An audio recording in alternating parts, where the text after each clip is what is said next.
sommes là pour dire dans ce lieu que Jésus-Christ est Seigneur. Alléluia. Nous sommes là pour dire au diable qu'il n'est pas le Seigneur de cette région parisienne, mais que c'est Jésus qui est Seigneur. C'est Jésus qui est Seigneur. C'est Jésus qui est Seigneur. Nous le déclarons. Tu es Seigneur. Alléluia. Alléluia. Avant de vous asseoir, j'aimerais que vous puissiez vous tourner les uns vers les autres et dire aux frères et sœurs qui sont autour de vous, je te souhaite une bonne rentrée dans le nom de Jésus. Je te souhaite une bonne rentrée dans le nom de Jésus.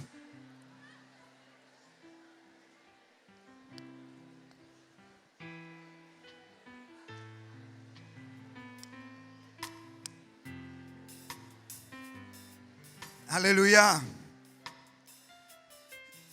Alléluia, quelle joie de nous retrouver. Voilà, je vous invite à prendre place. Alléluia. Quelle joie de nous retrouver ensemble pour ce culte de rentrée. Quelle joie de savoir que le Seigneur a préparé une année merveilleuse devant le CRC. Quelle joie de savoir que Dieu a préparé de grandes choses. Alléluia. Quelle joie de savoir que nous allons passer ensemble dans quelque chose de nouveau, dans quelque chose de plus grand, dans une dimension supérieure à ce que nous avons vécu jusqu'aujourd'hui. Que ceux qui le croient disent un grand Amen. Nous voulons avancer plus loin. Alléluia. Nous remercions le Seigneur pour l'endroit où nous sommes parvenus, mais nous croyons que le Seigneur veut maintenant nous donner de marcher et d'avancer plus loin. Alléluia. Et donc ce matin, effectivement, je voudrais prendre la parole pour placer devant l'Église d'abord la vision dans laquelle nous avançons ensemble, la rappeler pour ceux et celles qui sont là au milieu de nous depuis longtemps, peut-être la partager aussi et la rendre plus claire pour ceux qui nous ont rejoints. Et puis, expliquer aussi comment nous pouvons ensemble aller plus loin. Alléluia. Et donc, j'avais prévu de prêcher sur Gédéon. Et la semaine dernière, Pasteur Jacques, le samedi soir, m'a dit « Saint-Esprit a parlé à mon cœur et je vais parler sur Gédéon. » Je lui ai dit « Tu m'as volé mon message. » Et puis, le pasteur Alain Moulin, cette semaine, a pris la parole et il s'est levé. Il a dit « On va ouvrir la parole dans Juge 6. » Et j'ai dit « Seigneur, en voilà un autre qui me prend mon message. » Alors, j'ai prié et puis ce matin, je vais parler un petit peu de Gédéon, mais pour ne pas répéter aussi ce qui a été dit, je voudrais qu'on ouvre la parole de Dieu dans la Genèse au chapitre 37 à partir du verset 1er. Et je voudrais parler de Joseph. Je voudrais parler de cet homme de Dieu. Genèse 37 à partir du verset 1er.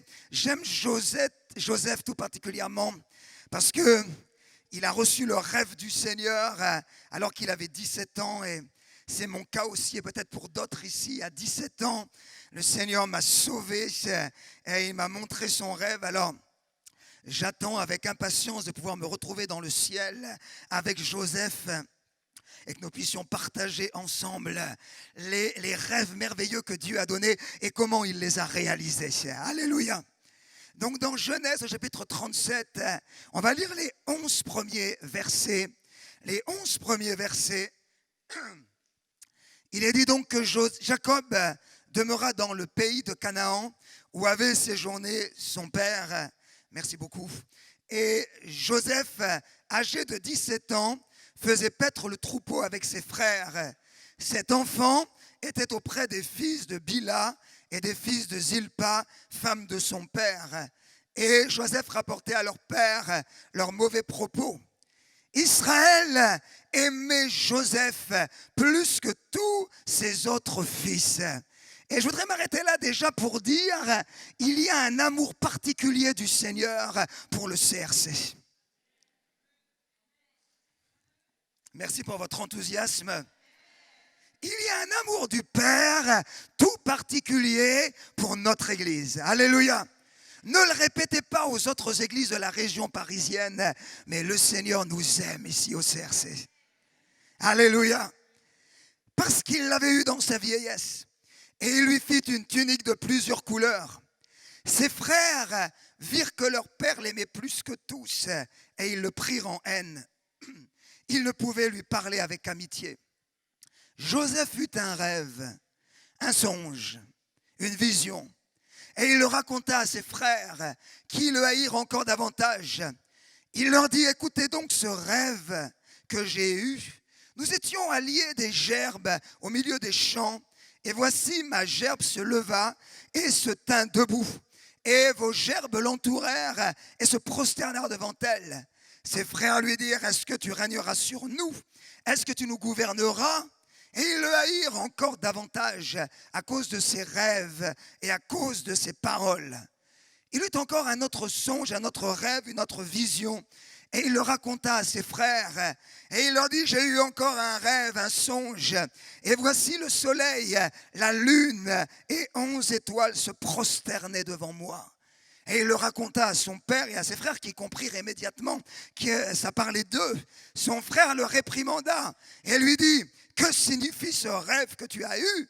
Faut-il que nous venions, moi, ta mère et tes frères, nous prosterner en terre devant toi? Ses frères eurent de l'envie contre lui, mais son père garda le souvenir de ces choses.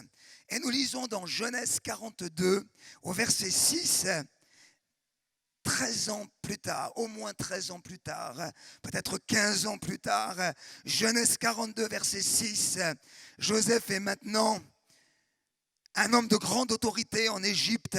Il n'est plus ce jeune homme de 17 ans. Il commandait dans le pays. Alléluia. C'est lui qui vendait du blé à tout le peuple du pays.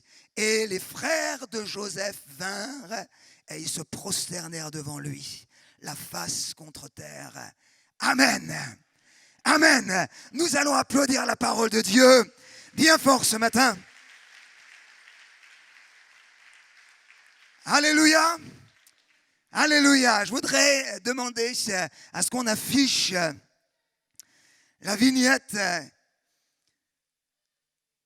Voilà ce que j'ai trouvé sur le mur d'une agence immobilière il y a maintenant quelques semaines. Et si votre rêve devenait réalité? Et si votre rêve devenait réalité? Je pense que cela faisait allusion à un projet immobilier, faisait allusion à un appartement, à une maison qu'on pouvait acheter.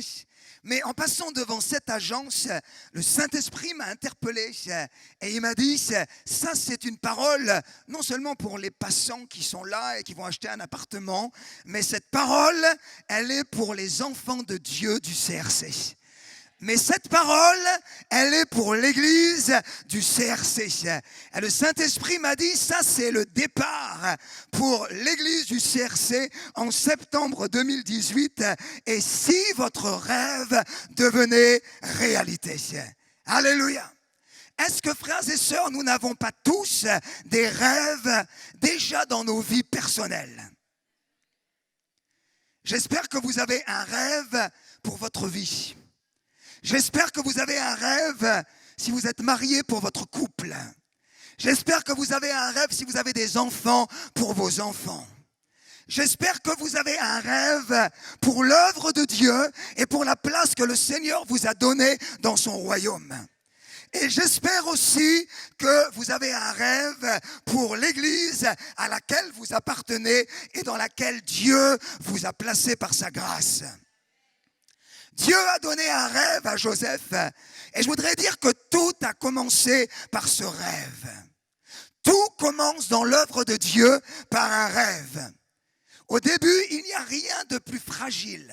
Il n'y a rien de plus fugace, il n'y a rien de plus éphémère qu'un rêve. Ça dure quelques instants et puis souvent nous nous réveillons et il semble que la chose n'a pas existé.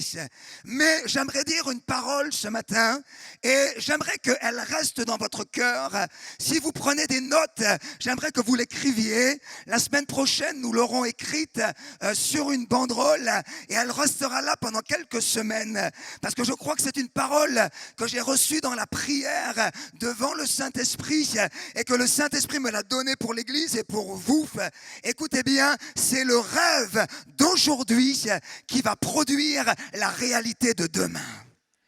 C'est le rêve d'aujourd'hui qui va produire la réalité de demain. C'est le rêve d'aujourd'hui. C'est le rêve qui bat dans ton cœur aujourd'hui qui va produire la réalité de demain. Alléluia. Frères et sœurs, tout ce que nous vivons aujourd'hui est le produit des rêves que nous avons reçus dans le passé. Que ce soit des bons rêves ou que ce soit, excusez-moi, mais des cauchemars, ce que nous vivons aujourd'hui est le produit des rêves du passé. Ce que nous vivons aujourd'hui dans l'église du CRC est le résultat d'un rêve d'hier. Dans les années 80, Dieu a placé un rêve dans le cœur d'un jeune serviteur de Dieu.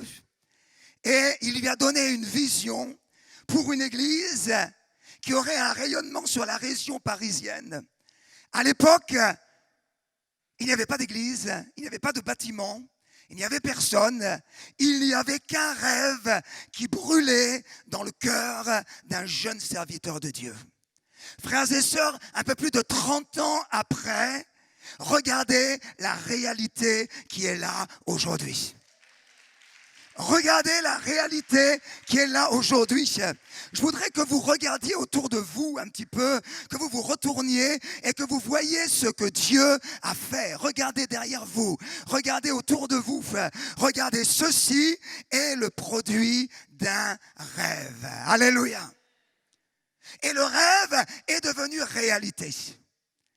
Aujourd'hui, frères et sœurs, Dieu nous appelle à rêver à nouveau pour l'église du CRC. Parce que ce que nous vivrons dans 5 ans, dans 10 ans, dans 20 ans au CRC ne sera que le rêve que nous aurons fait aujourd'hui, en 2018, au Centre du Renouveau Chrétien. S'il n'y a pas de rêve, nous ne vivrons rien demain. Par contre, si nous laissons le Saint-Esprit planter en nous un rêve, son rêve, et que nous le laissons grandir, et que, je vais parler dans quelques instants, comment nous pouvons vivre et réaliser ce rêve, alors mes frères et sœurs, nous allons vivre de grandes choses demain.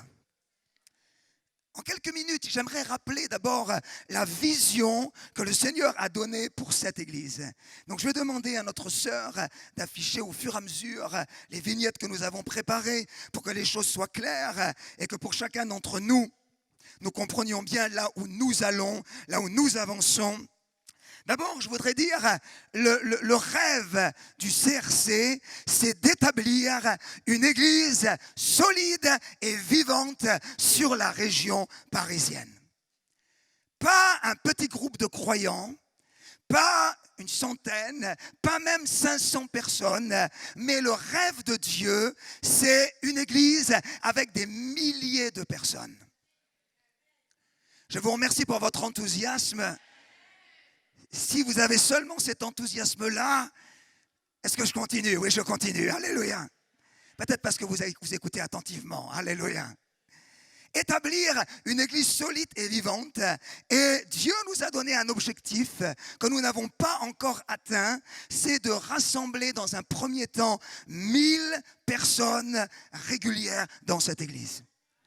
Frères et sœurs, je ne dis pas 1000 chauffeurs de chaises. Je ne dis pas 1000 personnes qui viennent poser leurs fesses sur un siège le dimanche et qui s'en retournent, mais je dis 1000 personnes solides, guéries, fortes, consacrées, cherchant à accomplir le plan de Dieu dans leur vie et dans l'Église. Qu'est-ce que nous allons dire? Peut-être nous en avons atteint la moitié ou les 2/3. Nous réunissons régulièrement entre 500, 600, parfois 700 personnes le dimanche matin. Nous n'avons pas atteint cela. Et frères et sœurs, je voudrais dire, pendant cette année 2018, nous allons chercher par tous les moyens possibles à atteindre cet objectif. Parce que cet objectif, c'est l'objectif du Saint-Esprit. Et nous ne voulons pas passer les années sans atteindre cela. Nous voulons que dans cette année, nous bougions. Frères et sœurs, ça me ferait vraiment mal au cœur si en septembre 2019, j'avais à revenir ici et à dire, nous réunissons entre 500 et 600 personnes le dimanche. Parfois 700, et notre objectif est d'atteindre 1000 personnes. Frères et sœurs, croyez-vous que pendant cette année, Dieu peut nous donner de faire un pas décisif dans l'accomplissement de cette vision? Moi, je crois que c'est possible. Alléluia. Réunir 1000 personnes, écoutez bien pour que vous compreniez, ça veut dire rassembler 2 fois ce culte, remplir cette salle 2 fois. Est-ce que nous comprenons ça? Ça veut dire que nous avons un travail à faire devant nous, mais le Seigneur va nous aider si nous entrons tous dans cela. Deuxième vignette qui est liée à cette première, le but, la vision du CRC, c'est de répandre par tous les moyens possibles le message de l'Évangile, qui est le message de salut et de changement dont ce monde a besoin. Cette église est un centre d'évangélisation. Et elle doit rester un centre d'évangélisation. Regardez tous les stands qui sont là. Vous aurez l'occasion tout à l'heure de vous y arrêter. Nous vous y encouragerons. La plupart des services sont là. La plupart de ces services sont nés dans le cœur d'hommes et de femmes qui avaient à cœur de gagner des âmes. Et c'est pour cela que chacune d'entre nous, nous voulons ensemble avancer à construire et à agrandir ce centre d'évangélisation. Que de dimanche en dimanche, des hommes et des femmes soient sauvés au milieu de nous. La troisième vignette, nous voulons, avec ceux qui sont sauvés, guérir, restaurer et relever tous ceux qui viennent vers Jésus. Parce que tu ne peux pas bénir les autres si tu n'as pas été béni toi-même. Tu ne peux pas guérir les autres si tu n'as pas été guéri toi-même. Tu ne peux pas annoncer le message de victoire si tu ne vis pas toi aussi dans la victoire. Tu ne peux pas délivrer les autres si tu n'as pas toi-même été délivré. Alléluia. Donc nous voulons que ce lieu, et au travers des différents services qui sont là dans la maison de Dieu, et au travers des ministères qui agissent, guérir, restaurer et relever. La suivante, nous voulons bâtir une église de toutes les couleurs. De toutes les couleurs. Alors regardez autour de vous. De toutes les couleurs. Oh, il y en a une qui domine un petit peu, hein?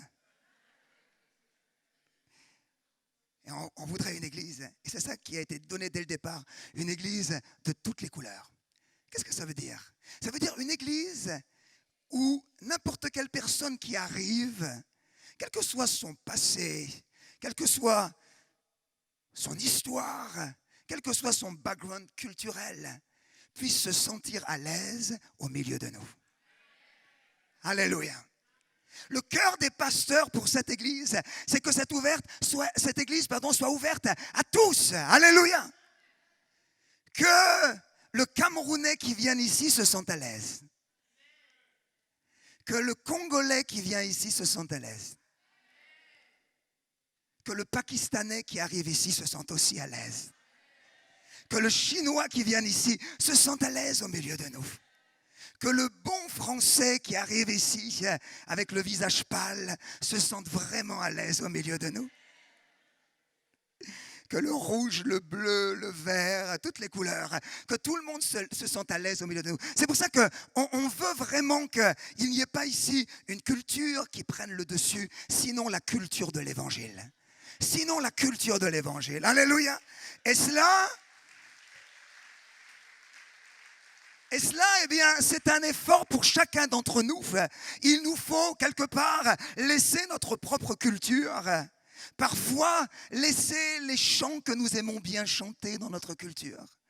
Parfois, laisser peut-être un style de prédication que nous aimons bien entendre, parce que nous voulons que tout le monde se sente à l'aise parmi nous.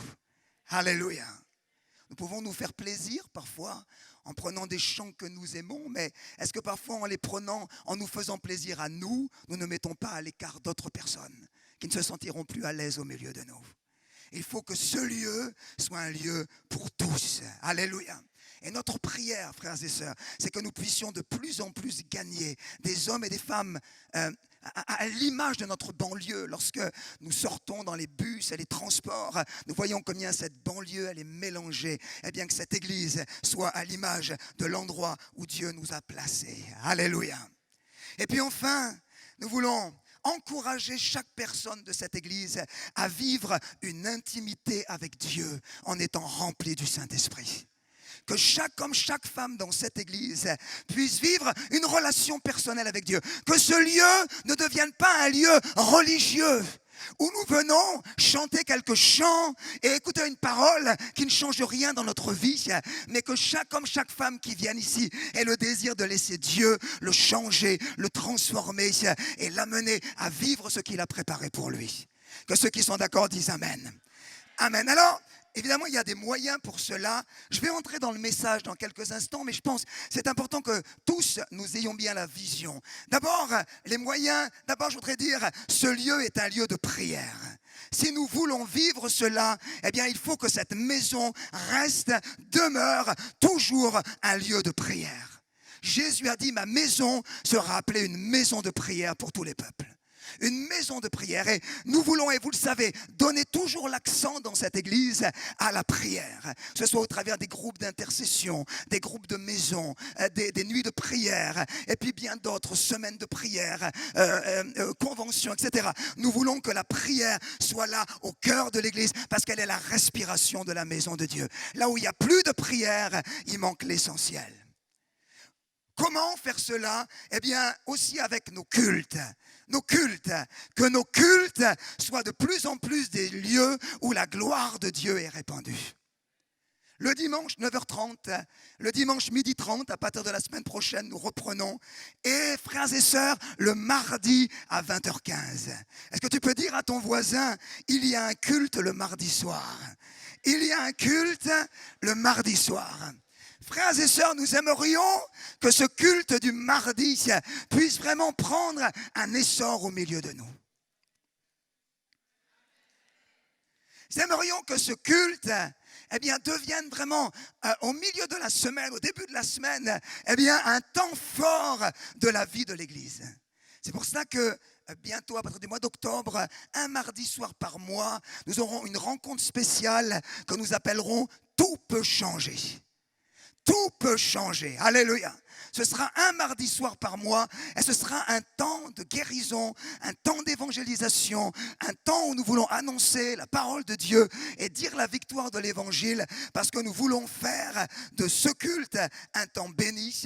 Et puis bien sûr, nous voulons continuer de travailler à diffuser l'évangile sur Internet comme nous le faisons déjà, mais nous voulons grandir dans cela, progresser dans cela et nous le ferons dans les semaines et les mois qui viennent. Voilà, aussi, je voudrais parler des groupes de maison quelques instants. Un des moyens que Dieu a donné dans notre église, ce sont les groupes de maison, c'est-à-dire des lieux dans les quartiers où nous pouvons nous retrouver ensemble en petits groupes, le mercredi, jeudi ou vendredi, pour partager nos sujets de prière et pour nous retrouver ensemble. Nous vous encourageons, si vous êtes de l'église du CRC, à rejoindre un groupe de maison. Si vous n'en avez pas un, pourquoi ne pas ouvrir vous-même votre maison? Alléluia! Les groupes de maison. Voilà, et puis aussi les groupes de formation.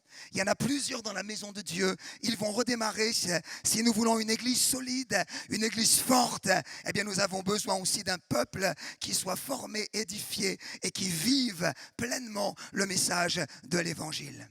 Voilà, je voudrais terminer avec cette dernière vignette en rappelant que nous avons un objectif, c'est d'acquérir un grand lieu pour l'église du CRC.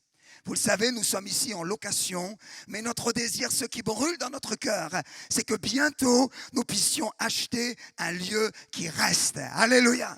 La vision, c'est d'établir une église, que vraiment il y ait quelque chose qui reste pour nos enfants, pour nos petits-enfants, pour la génération qui viendra. Donc ça, c'est un objectif qui est là devant nous. Eh bien, nous voulons prier et demander la direction du Seigneur pour être guidés. Alléluia. Alléluia. Voilà, est-ce que nous pouvons applaudir la vision que le Seigneur a mis devant nous? Alléluia. Voilà, est-ce que nous sommes prêts à aller dans cette vision? Je ne vous entends pas. Est-ce que nous sommes prêts à aller dans cette vision? Alléluia. Frères et sœurs, si nous voulons accomplir cette vision, la vivre, que vraiment elle puisse s'accomplir au milieu de nous, eh bien c'est vrai, ça a été dit tout à l'heure, on a besoin d'être ensemble, on a besoin de vivre l'unité.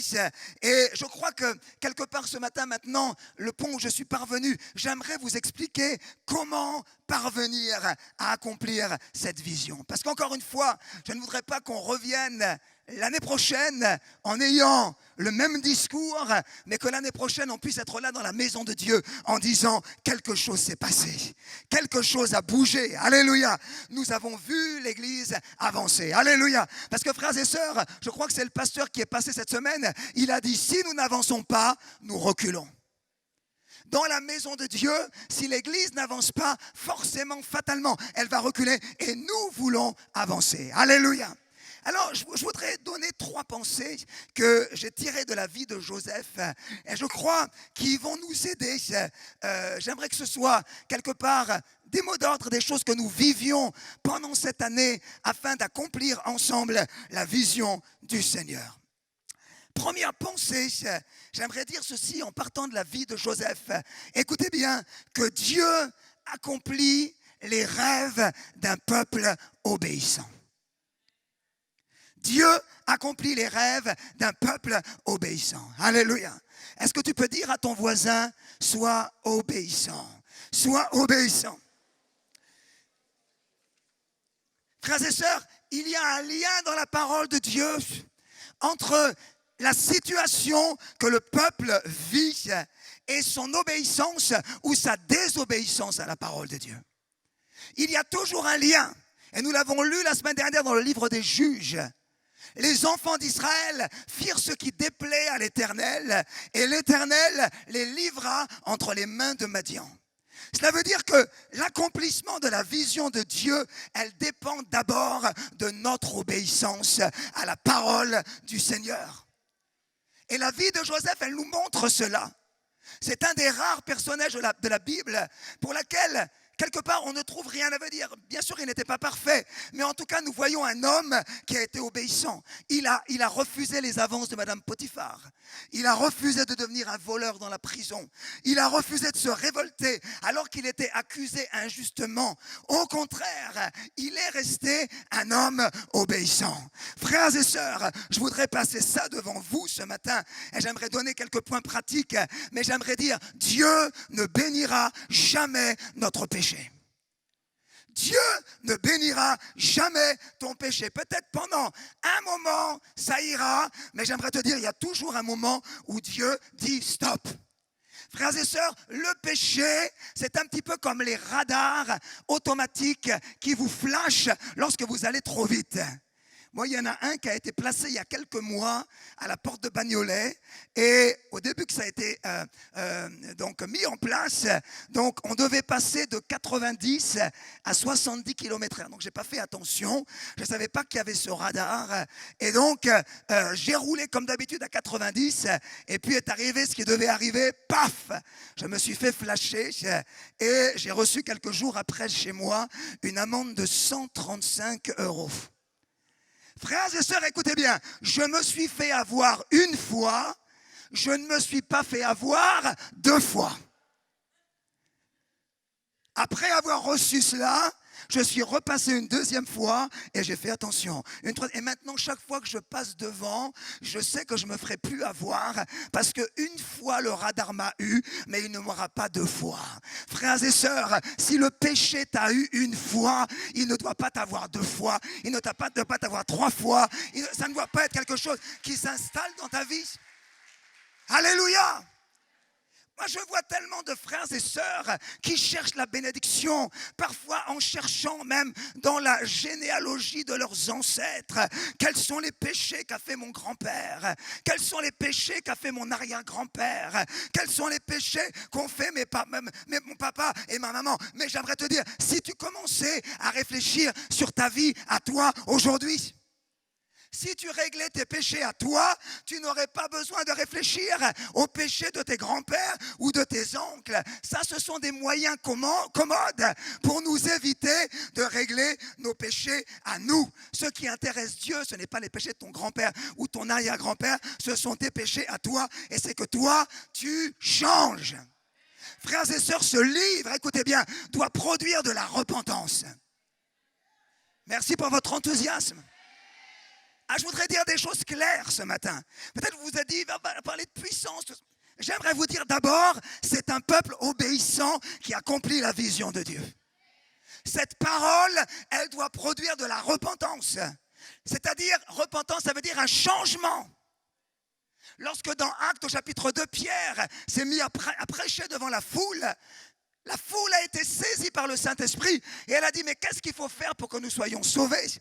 Et nous savons que la réponse de Pierre, la première chose, il leur a dit, repentez-vous, c'est-à-dire clairement changez. Mon frère, ma sœur, quelle est la dernière fois que tu t'es tenu devant le Seigneur et que tu as changé quelque chose sincèrement dans ta vie? Quelle est la dernière fois où tu as pleuré devant le Seigneur parce que tu avais péché? C'était quand la dernière fois? Si c'était il y a 10 ans, ça fait trop longtemps. C'était quand la dernière fois que tu as été demander pardon à un frère ou à une sœur de l'église que tu avais blessé? C'était quand? Moi, je peux vous le dire, c'était il y a une semaine. Je pense que j'avais eu une attitude qui n'était pas correcte envers quelqu'un de l'assemblée. Et je me suis permis d'aller voir cette personne et de lui demander pardon. Cette personne était étonnée, dans la joie, et m'a pardonné. Alléluia. Mais peut-être toi, tu attends toujours qu'on te demande pardon. Il faut toujours venir te demander pardon. Mais est-ce que toi, tu es prêt à venir demander pardon aux autres? Frères et sœurs, le peuple qui va entrer dans les promesses de Dieu, c'est un peuple obéissant. Sinon, nous devenons comme du temps de Samuel. Le peuple a dit, donne-nous un roi pour que nous ressemblions aux autres nations. Et frères et sœurs, nous ne voulons pas que le CRC ressemble aux autres nations. Nous voulons que le CRC soit un peuple mis à part, obéissant, qui avance dans la parole de Dieu.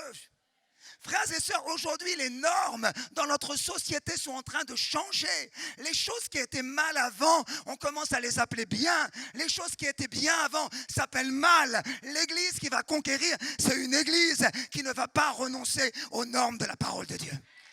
Qui ne va pas renoncer aux normes de la parole de Dieu. Il dit, ne couche pas avec ta fiancée avant le mariage. Oh oh. Est-ce que vous êtes toujours là? Mais tout le monde le fait. Tout le monde vit comme ça. Et c'est même pas avec la fiancée. Parfois, c'est avec la fille avec laquelle tu as chatté le jour même. Et 3 heures après, tu es au lit avec. Et nous disons peut-être c'est pas si grave. Mais frères et sœurs, si ça c'est grave aux yeux de Dieu, jeune homme, jeune fille, et pas seulement homme, femme, si tu veux des relations sexuelles, c'est simple, marie-toi.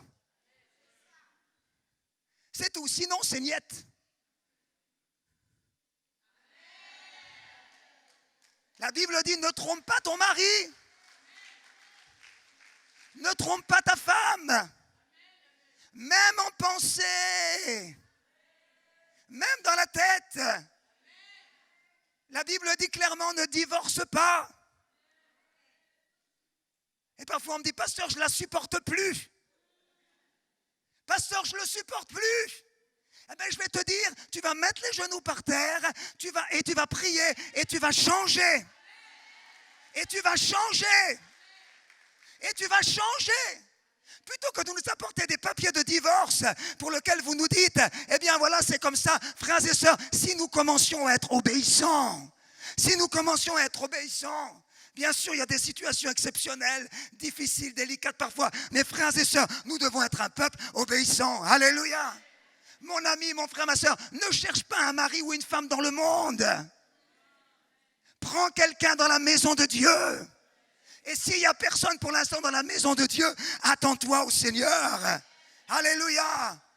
Parce que je te dis, la plupart des temps, 95% du temps, il ne viendra pas vers Jésus. C'est lui qui t'amènera loin du Seigneur. La plupart du temps, elle ne t'amènera pas à l'église, mais elle te dira, pourquoi tu vas encore à l'église ? Je voudrais parler d'un peuple qui soit comme Joseph, qui soit un peuple obéissant. Alléluia. Frères et sœurs, je ne suis pas là pour faire de leçons de morale, mais je suis là pour dire, la parole de Dieu, elle doit nous changer. Elle doit nous changer. Elle doit nous changer. Alléluia. Peut-être des fois, ça fait mal d'être corrigé, mais c'est important. Qui est-ce qui t'aime le plus? Celui qui te dit tout est bien et c'est pas bien, ou celui qui a le courage de te dire ça va pas, il faut le changer? Je pensais à préparer ce message à mon papa. Alors il y a des années de ça, il s'en souvient plus, mais j'étais responsable d'une des sections de l'école du dimanche, alors ça remonte à très longtemps, et j'avais pour tâche d'établir un programme. Et donc, moi, j'avais fait un programme un petit peu n'importe comment. J'avais pris un stylo bic comme ça, et puis j'avais fait des lignes comme ça, tirées à la main. Et puis j'avais écrit, il y avait des choses griffonnées. Et puis j'ai donné ça aux gens. Et mon papa, il a vu ça. Alors il est venu me voir et il m'a dit, mais dis donc, c'est toi qui as fait ça? Il a dit, oui, c'est moi. Pourquoi il y a un problème?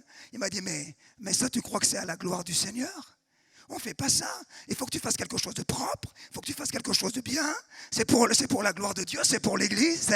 Frères et sœurs, à partir de ce moment-là, je n'ai plus jamais donné un programme comme ça aux gens de l'Église. Regardez les programmes que je donne aujourd'hui. C'est toujours bien propre, c'est toujours tapé. Pourquoi? Parce qu'il y a une personne qui a osé me corriger. Il y a une personne qui a osé me corriger. S'il n'avait pas eu le courage de le dire, je serais encore en train de donner des feuilles écrites comme ça n'importe comment. Mais quelqu'un s'est levé et a dit c'est pas comme ça. Et moi je voudrais vous dire cette année, on va te dire à certains moments c'est pas comme ça. Il faut faire autrement. Est-ce que tu es prêt à accepter la correction pour que l'Église avance? Pour que l'Église avance. Pour que l'Église avance. Si on te dit de ne pas fumer, mais sois content. Ne te dis pas, pourquoi on me dit ça? Mais bien sûr, on ne peut rien te dire et tu vas mourir d'un cancer des poumons. Mais on peut te dire, arrête de fumer et te dire, c'est pour ton bien. Tu vas pouvoir servir Jésus jusqu'à la fin de tes jours. Alléluia. Alléluia. Frères et sœurs, peut-être vous vous dites, qu'est-ce que ça a à voir avec l'accomplissement de la vision? J'aimerais vous dire, ça a tout à voir avec l'accomplissement de la vision. On peut réaliser le rêve de Dieu par notre obéissance ou on peut le détruire par notre légèreté. Je ne dis même pas désobéissance, je dis par notre légèreté. La parole de Dieu doit produire de la repentance. Alléluia. Regardez Joseph, il était intégré dans la société égyptienne. Il parlait égyptien, il s'habillait comme les Égyptiens, il travaillait avec des Égyptiens. On lui a même donné un nom égyptien.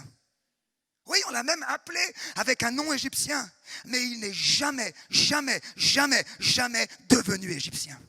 Il n'a jamais accepté les normes de la société égyptienne parce qu'il savait qu'il était du peuple de Dieu. Et moi, je veux te dire, si tu honores Dieu, il t'honorera. Si tu donnes la première place au Seigneur, il te bénira et il bénira l'Église. Alléluia.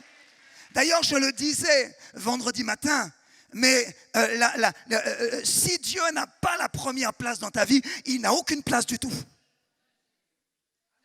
Si Dieu n'a pas la première place dans ta vie, il n'a pas de place du tout. Est-ce que vous pensez que Dieu est un copain, un pote, à qui tu peux dire, oh ben prends la 3e ou la 4e place, bon, ça va Seigneur? Ou tu veux avancer jusqu'à la 2e, non? Écoutez, si M. Macron, le président de la République, je souhaite qu'un jour il vienne parmi nous pour écouter l'évangile. S'il venait ici, je crois que nous ne nous poserions aucunement la question de savoir quelle place il doit avoir. Je n'aurais pas vu la sœur Aimée en disant « Aimée, le président Macron, on lui donne la 10e place ou on le met à la 15e rangée ?» Non. Parce que nous savons qu'il est l'autorité supérieure de ce pays, nous aurions dit « Monsieur Macron, à la première place ». Que vous soyez d'accord avec lui, ça importe peu. Mais il est l'autorité du pays, il doit avoir la première place. Mes frères et sœurs, qu'en est-il de Jésus-Christ ? Qu'en est-il du Seigneur de tout l'univers, qui est l'autorité supérieure de toute la terre? Est-ce que nous lui donnons la première place? Alléluia. Mon frère, ma sœur, honore Dieu et il t'honorera. Honore Dieu et il honorera l'Église. Honore Dieu et il accomplira la vision. Honore Dieu en venant dans la maison de Dieu. Je vois des chrétiens, ils viennent un dimanche sur 2, un dimanche sur 3. Mon frère, ma sœur, moi quand je viens le samedi matin ici, qu'on a la réunion des anciens et des diacres, je vois nos amis juifs, ils vont à la synagogue et ils y vont tous les samedis. Il ne manque pas un culte. Tous les samedis, ils sont là dans la synagogue. Je croise les mêmes personnes avec leur kippa et ils sont en route pour la synagogue. Tu ne pourrais pas les empêcher d'y aller. Quoi que tu fasses, mon frère, ma sœur, le rassemblement dans la maison de Dieu, c'est quelque chose d'essentiel. Ton dimanche, il est pour le Seigneur. Je ne parle pas bien sûr de ceux qui travaillent le dimanche, mais je veux dire, ne reste pas chez toi le dimanche. Honore Dieu en venant dans la maison de Dieu. Alléluia. Pendant cette année, honore Dieu avec tes finances. Alors, il n'y a pas beaucoup de amen.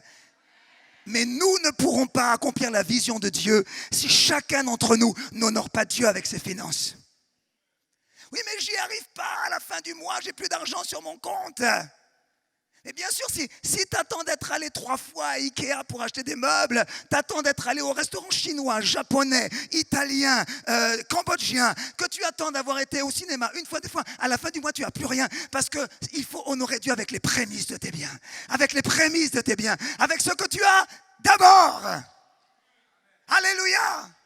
Honore le Seigneur, mon frère, ma soeur. Dieu n'accomplira les rêves que d'un peuple obéissant. Et cette année, je voudrais que chacun d'entre nous, au début de cette année, on se place devant Dieu et on lui dit, Seigneur, s'il y a quelque chose à changer, et il y en a, ne dis même pas si, Seigneur, ce qui a à changer dans ma vie, je veux que ça change, parce que je veux être un homme, une femme qui accomplit la vision de Dieu. Seigneur, que je ne sois pas dans cette église un obstacle à la réalisation de la vision que tu as préparée pour nous. Alléluia. Obéissance. Est-ce qu'on peut dire ensemble obéissance? Obéissance, disons-le bien fort, obéissance. Redis-le à ton voisin, sois obéissant. Sois obéissant. Alléluia. Je voudrais dire une deuxième chose maintenant. Je voudrais dire que si nous voulons voir la vision de Dieu s'accomplir, il nous faut être concentrés sur l'essentiel. Il nous faut être concentrés sur l'essentiel. Et je dirais surtout, lorsque nous passons par des temps difficiles, des temps de combat. Les grands rêves ne se réalisent que par des grands combats. C'est clair. Si nous avons des petites choses, effectivement, nous ne vivrons pas beaucoup d'épreuves et beaucoup d'attaques du diable. Mais j'aimerais te dire, si nous avons un grand projet et nous l'avons, si nous avons reçu de Dieu une grande vision et nous l'avons, eh bien nous passerons par des grands combats. Et nous savons combien la vie de Joseph, jusqu'à devenir ce premier ministre, cette autorité de l'Égypte, combien de temps il lui a fallu et par combien d'épreuves il a fallu passer pour qu'il puisse voir la vision s'accomplir. La fosse, la citerne, la prison, et tellement d'humiliation qu'il a vécu jusqu'à pouvoir atteindre la vision de Dieu. Mais ce que je vois dans la vie de Joseph, c'est qu'il est resté concentré sur l'essentiel, c'est-à-dire accomplir la vision que le Seigneur avait placée devant lui. J'aimerais raconter un petit témoignage, je l'ai raconté vendredi matin. Peut-être vous avez vu ma voiture accidentée en arrivant à l'église. Et certains m'ont posé des questions, ils m'ont dit qu'est-ce qui s'est passé, qu'est-ce qui est arrivé à ta voiture. C'est curieux lorsque nous faisons une semaine de prière, il y a toujours des événements comme ça qui viennent perturber, comme pour nous dire que nous avons dérangé quelqu'un. Et je vous le dis, nous avons dérangé l'ennemi. Lorsque nous sommes dans la prière, nous dérangeons le diable. Nous faisons trembler l'enfer. Alléluia. Et mardi soir, en sortant de cette rencontre de prière, c'était 22h30, 23h, je ne sais plus. Nous étions à la fin du 2e jour de jeûne, donc il y avait un peu de fatigue. Et puis il y avait aussi, j'étais pressé de rentrer à la maison. On avait été occupés toute la journée. Et voilà que j'arrive au niveau de la porte de Bagnolet. Vous savez, il y a 2 voies. Il y en a une qui va vers le périphérique sud et une qui va vers le périphérique nord. Et donc, je dois passer sur la gauche pour pouvoir rentrer chez moi. Et donc, je vois un gros poids lourd qui est là, qui arrive sur la gauche. Mais j'ai l'impression que j'ai le temps de passer. Donc, je me déporte sur la gauche. Et au moment où je me déporte sur la gauche, paf! Le gros poids lourd ne m'a pas vu du haut de là où il est. Et puis, il m'a cogné comme ça. Et alors là, j'ai perdu le contrôle du véhicule. La voiture a commencé à aller dans tous les sens. Je suis parti violemment sur la droite. S'il y avait des voitures qui arrivaient, je ne serais pas là pour prêcher ce matin. Le Seigneur a gardé, il a protégé. Mais voilà que je me retrouve dans la voiture et tout est en train de bouger. Et je vous assure, frères et sœurs, j'ai pensé que c'était mon moment pour partir. J'ai cru sincèrement, c'était le moment parce que je ne pouvais plus arrêter cette voiture. Et je me suis dit, Seigneur, voilà, c'est le moment, je suis prêt. Alors c'est curieux, je ne sais pas si vous avez déjà vécu ce genre d'expérience. Ça dure 1 seconde et on a l'impression que c'est comme une éternité. Je pensais à plein de choses dans ma tête. Je me disais, je suis prêt à partir. Et puis, en même temps, dans mon cœur, je disais, Seigneur, je n'ai pas fini la mission que tu as préparée pour moi. Mais quelque part, j'ai vu la mort en face comme ça. Et puis finalement, par la grâce de Dieu, j'ai réussi à redresser le véhicule. Et puis, je suis allé me garer. Et puis donc, j'ai fait la connaissance de mon ami, le chauffeur de poids lourd, qui n'était pas content du tout d'ailleurs. Mais je le bénis, alléluia. Mais cet événement m'a vraiment profondément touché. Et le Saint-Esprit m'a parlé au travers de cela. Et il m'a rappelé 2 choses. Et je crois que je dois vous les dire ce matin, puisque nous parlons de l'accomplissement de la vision de Dieu. C'est d'abord que notre vie est entre les mains du Seigneur. Que notre vie est entre les mains de Dieu. J'aimerais te le dire. Alors que ce poids lourd me fauchait sur l'autoroute A3, ma vie n'était pas entre les mains du chauffeur de poids lourd. Ma vie était toujours entre les mains du Seigneur. Ma vie était toujours entre les mains de Dieu. Et il aurait même pu massacrer la voiture si Dieu avait décidé que je devais continuer à vivre. Eh bien, c'est Dieu qui avait le dernier mot. Et il l'a eu. Alléluia. Et moi, je voudrais dire à chacun ici ce matin, ta vie est entre les mains du Seigneur. N'aie pas peur des citernes. N'aie pas peur des fosses profondes. N'aie pas peur des prisons dans lesquelles tu te retrouves parfois. N'aie pas peur des injustices ou des situations que tu ne comprends pas. Ta vie est entre les mains de Dieu. Alléluia. Comme lorsque nous étions au Pakistan, certains avant de partir m'ont dit, ils en ont parlé à leurs collègues de travail. Et on leur a dit, mais tu vas au Pakistan, mais tu es complètement malade. Tu vas te jeter dans la gueule du lion. Qu'est-ce que tu vas faire là-bas? Mes frères et sœurs, au Pakistan, nous n'étions pas entre les mains des terroristes. Nous n'étions pas entre les mains d'Al-Qaïda.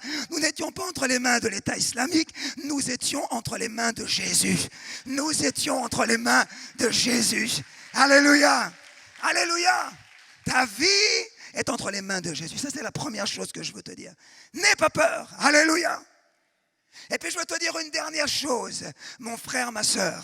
Je voudrais que tu réalises que tu n'es sur cette terre que de passage.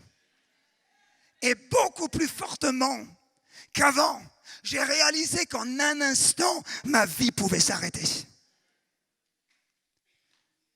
Je ne sais pas, mon frère, ma sœur, le nombre d'années qu'il te reste à vivre. Mais je voudrais te dire, tu ne resteras pas ici. Tu ne resteras pas ici. J'ai calculé, s'il te reste 50 ans, ça veut dire qu'il te reste 18 250 jours. Quand on le ramène à quelque chose comme ça, ça paraît tout d'un coup tellement... il me reste 18 250 jours, peut-être même pas. Et demain, il en restera 18 249. Et après-demain, 18 248. Et après-demain, 18 000... ça descend vite, vite, vite, vite, vite.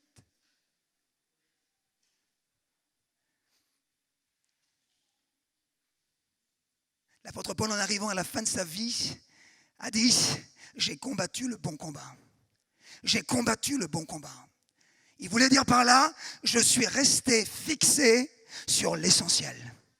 Je ne me suis pas laissé éloigner de la mission que le Seigneur m'avait donnée. » Alléluia. Mon frère, ma soeur, j'aimerais te le dire aujourd'hui. Es-tu en train de combattre le bon combat? Mon frère, ma soeur, nous sommes dans un temps de rentrée. Je crois que c'est le moment de te demander, est-ce que je suis en train de livrer le bon combat? Parce que malheureusement, je vois des frères et sœurs qui sont en train de livrer des mauvais combats.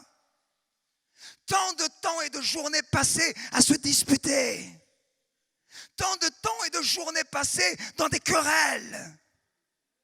Tant de journées passées à chercher à savoir qui aura l'héritage. Est-ce que c'est Laetitia? Pas notre Laetitia, vous avez compris. Ou est-ce que c'est David ou Laura? Tant de temps à se disputer. Mon frère, ma soeur, c'est quoi le combat de ta vie? J'aimerais te poser cette question ce matin. C'est quoi? Pourquoi tu vis? Pourquoi tu vis, mon frère, ma soeur? Est-ce que tu vis? Tu vis pour ta carrière? Tu vis pour ton métier? Mais est-ce que vous savez qu'il y a beaucoup de gens qui ont vécu pour leur carrière, qui finalement ont fini par se suicider, par mettre fin à leur jour? Je pense à ce grand chef cuisinier Bernard Loiseau, qui était étoilé 3 étoiles. Le jour où il a appris qu'il allait perdre sa 3e étoile, il s'est pendu dans sa maison. Tout son combat, c'était sa carrière. Et moi, je ne suis pas contre que tu réussisses ta carrière professionnelle. Je ne suis pas contre que tu réussisses ta profession. Dieu le veut. Mais j'aimerais te dire que ça ne devienne pas le centre de ton combat. Qu'est-ce qui est au cœur? Pourquoi tu te bats? Tu te bats pour ta maison. Tu te bats pour ta maison. Mais j'aimerais te dire, ta maison, tu vas la laisser sur la terre. Tu vas la laisser. Peut-être tu fais beaucoup d'efforts. Et là aussi, je te bénis si tu construis ta maison. Parce que dans une région où les loyers sont si chers, si Dieu te donne l'occasion d'acheter, achète, il n'y a pas de problème. Mais que cette maison ne devienne pas le centre de ta vie. Reste connecté sur l'essentiel. Sur l'essentiel, alléluia. Qu'est-ce que c'est? Le combat de ta vie, c'est d'élever tes enfants, c'est formidable. C'est formidable. Papa, maman, je vous encourage à les élever dans les voies du Seigneur. Mais j'aimerais vous dire, un jour, les enfants, ils quitteront la maison. Et si votre combat, c'est uniquement pour les enfants, vous vous retrouverez sans rien. Votre combat doit être comme Paul pour l'évangile et pour la vision qu'il a placée devant vous. Alléluia. Ne te trompe pas de combat. Alléluia. Frères et sœurs, on ne construira pas une église de milliers de personnes avec des personnes dont l'objectif est de se battre pour des choses purement humaines. L'essentiel, c'est de combattre pour les choses éternelles. Éternelles. Éternelles. C'est pour ça qu'on vous invite à vous arrêter tout à l'heure. À vous arrêter près de ces stands et à vous dire, mais quelle place le Saint-Esprit a pour moi au milieu de sa maison. Alléluia. Si tu combats le bon combat, j'aimerais te dire, personne ne pourra t'arrêter. Et pendant cette année 2018-2019, personne ne pourra t'arrêter. Alléluia. Est-ce que vous êtes là? Alléluia. Tu pourras passer par des puissantes et des puissants et des grands combats. Le Seigneur sera plus grand. Tu pourras faire face à des puissantes batailles. Le Seigneur sera plus puissant. Tu pourras faire face à des attaques fortes. Le Seigneur sera plus fort. Tu pourras même être renversé par certaines épreuves. Le Seigneur aura la puissance de te relever. Le Seigneur aura la puissance de te relever. Le Seigneur aura la puissance de te relever. Alléluia. Frères et sœurs, il est resté fixé sur l'essentiel. Il n'a pas laissé le combat partir à droite et à gauche. Il n'a pas perdu son temps. Mais il a dit, dans les années qui me restent, je veux vivre la vision de Dieu. Et Dieu l'a exaucé. Dieu a placé sur lui l'autorité extraordinaire de gouverner l'Égypte. Parce que Dieu a pour nous une autorité. Dieu veut nous placer au milieu de ce monde avec son autorité. Mais si nous avons les yeux fixés sur lui et si nous marchons dans l'essentiel, alléluia. Frères et sœurs, un jour nous serons, et bientôt, la vie passe vite, nous serons dans le ciel. Alléluia. Et il y aura là des milliers d'hommes et de femmes qui viendront vers nous, qui diront, je suis du Cameroun. Je te remercie parce que tu t'es impliqué dans la mission. J'ai été sauvé grâce à l'argent que tu as donné. J'ai été sauvé parce que tu as envoyé ton pasteur là-bas. J'ai été sauvé, j'ai reçu l'évangile parce que tu t'es donné, tu as prié. Certains Pakistanais viendront vers nous et nous diront merci. Merci d'avoir envoyé une équipe au Pakistan. Merci d'avoir eu les regards fixés sur l'essentiel parce qu'à cause de cela, je suis sauvé. Et nous verrons les multitudes et les multitudes et les multitudes sauvées au travers du ministère de cette église et nous nous réjouirons d'avoir combattu. Alléluia. Alléluia. Obéissance, frères et sœurs. Deuxièmement, restez fixés sur l'essentiel. Alléluia. Et enfin, frères et sœurs, j'aimerais parler de l'Esprit de Dieu qui doit souffler sur nos rêves. L'Esprit de Dieu qui doit souffler sur nos rêves. Est-ce qu'on peut afficher Genèse 41, verset 38? Genèse 41. Verset 38. Lorsque Pharaon a voulu expliquer qui était Joseph, et lorsqu'il a voulu définir la personnalité de Joseph, voici ce qu'il a dit à ses serviteurs. Il a dit, trouverions-nous un homme comme celui-ci, ayant en lui l'Esprit de Dieu? Trouverions-nous un homme comme lui, ayant en lui l'Esprit de Dieu? Il n'a pas dit, nous avons trouvé un intellectuel, nous avons trouvé un sage, nous avons trouvé un génie, mais il a dit, nous avons trouvé une personne remplie du Saint-Esprit. Alléluia. Et je voudrais te dire, mon frère, ma sœur, en terminant ce message, le Saint-Esprit n'est pas une option dans la maison du Seigneur. Nous avons besoin, tu as besoin du Saint-Esprit. Est-ce que tu peux le dire à ton voisin? Tu as besoin du Saint-Esprit. J'aimerais le rappeler à chacun ici. J'ai dans ma voiture plusieurs options. J'ai l'option climatisation. En ce moment, elle ne marche pas. Je crois que je vais souffrir un peu parce que l'été revient apparemment. Mais j'aimerais te dire, ça ne m'empêche pas de rouler avec la voiture. Ça ne m'empêche pas de partir chez moi. Je n'ai pas l'option, mais je peux quand même rouler. Mes frères et sœurs, si nous pensons que nous pouvons nous passer dans nos services, dans ce que nous faisons dans la maison de Dieu, dans l'œuvre pour le royaume que Dieu nous a confié, si nous pensons que nous pouvons le faire sans le Saint-Esprit, alors nous allons être limités. Nous avons besoin de la puissance du Saint-Esprit. Et David l'a reconnu lorsqu'il a péché avec Bathsheba et qu'il s'est rendu compte que le Saint-Esprit était en train de le laisser. Il a dit cette prière, Seigneur, ne me retire pas ton Saint-Esprit. Je crois qu'il y a des chrétiens au CRC qui doivent se lever ce matin et dire au Seigneur, Seigneur, ne me retire pas ton Saint-Esprit. Parce que peut-être tu sens que tu l'as attristé. Tu sens que tu ne vis plus ce que tu vivais il y a plusieurs années. Tu sens que tu ne vis plus ce que tu vivais lorsque tu as rencontré Jésus. Et le Saint-Esprit est en train de s'éloigner. Mon frère, ma sœur, tu as besoin de l'onction du Seigneur. Parce que je vais vous dire, l'onction de Dieu, c'est quelque chose de réel. Il y a une différence entre une église remplie du Saint-Esprit et une église qui ne l'est pas. Il y a une différence. Moi, je peux vous dire, dans ma vie, ça a changé quand l'onction de Dieu elle est venue. Quand l'onction du Saint-Esprit, j'étais quelqu'un de timide. J'aurais jamais pensé que je pouvais prêcher comme ça devant autant de personnes. Mais le Saint-Esprit est descendu et il m'a donné de l'assurance. Il m'a donné de l'assurance. La timidité est partie et il m'a donné de pouvoir vivre cela et de pouvoir même prêcher l'évangile devant des foules.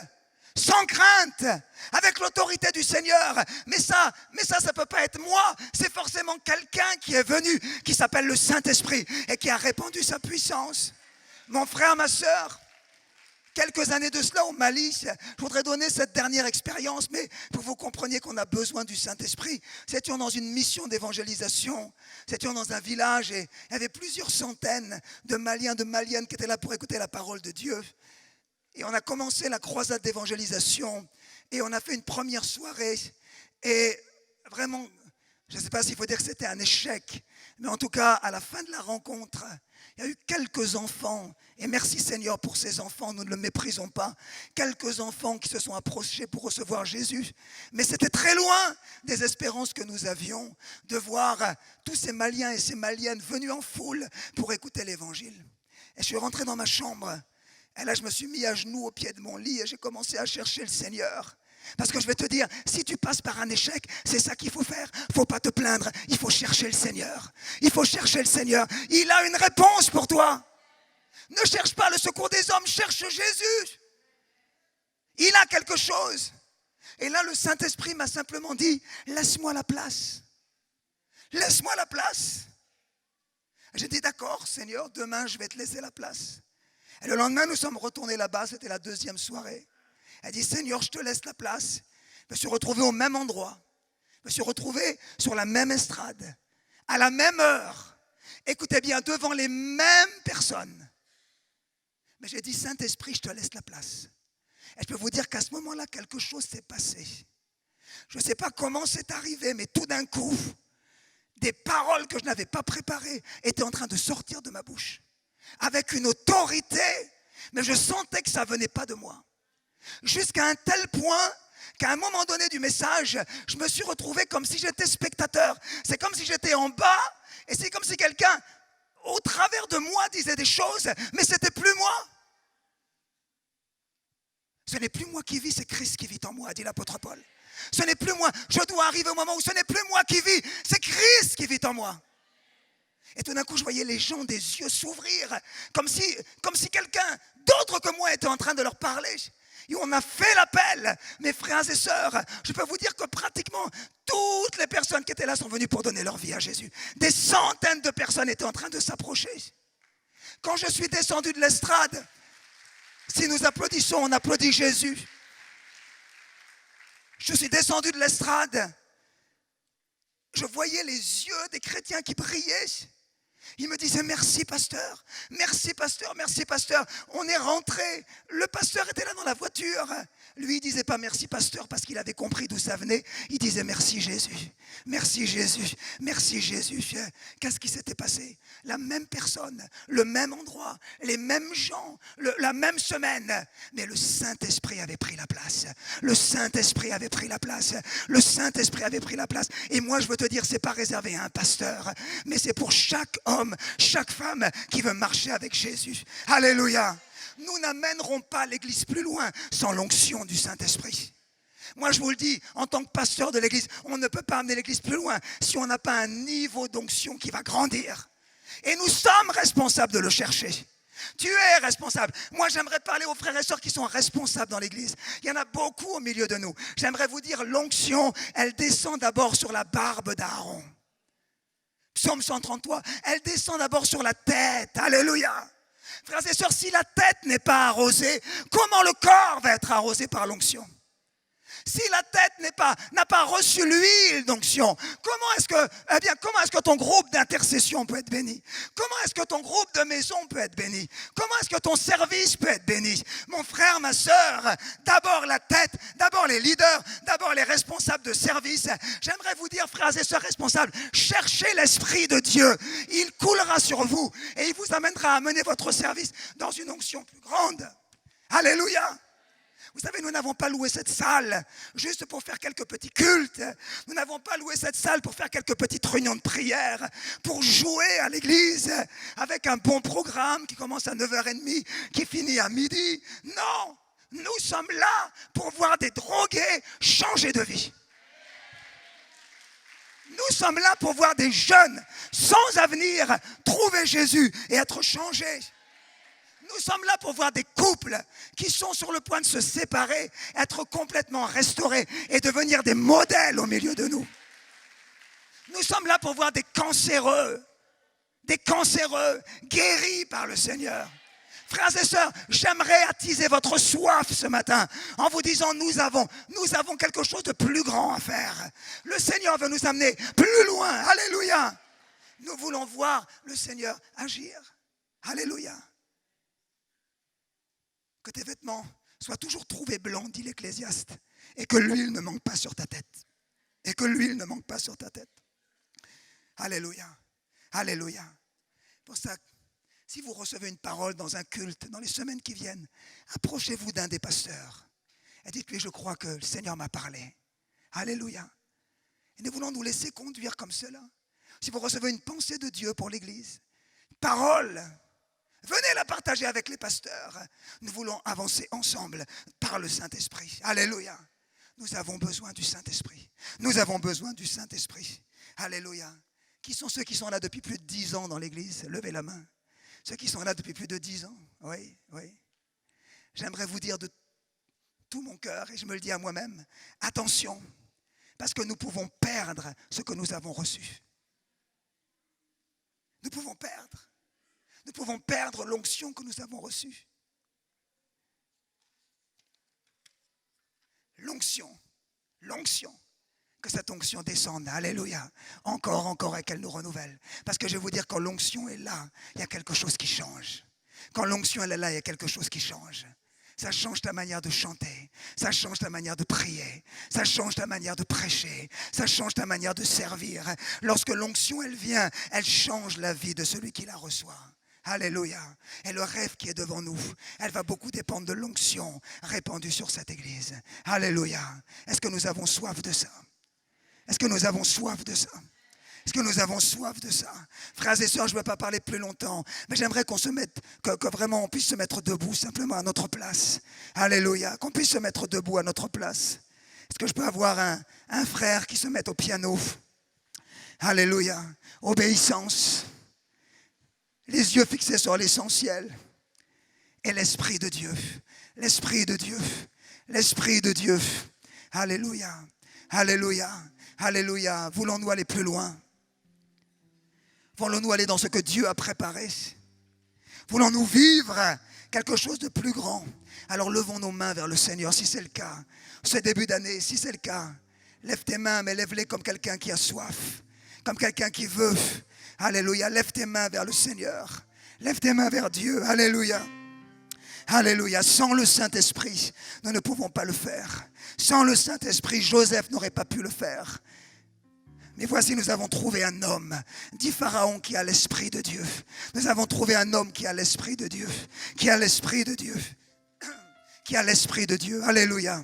Alléluia. Ce matin, je voudrais vraiment que nos mains tendues vers le Seigneur, on commence à demander au Saint-Esprit de nous visiter, de nous remplir.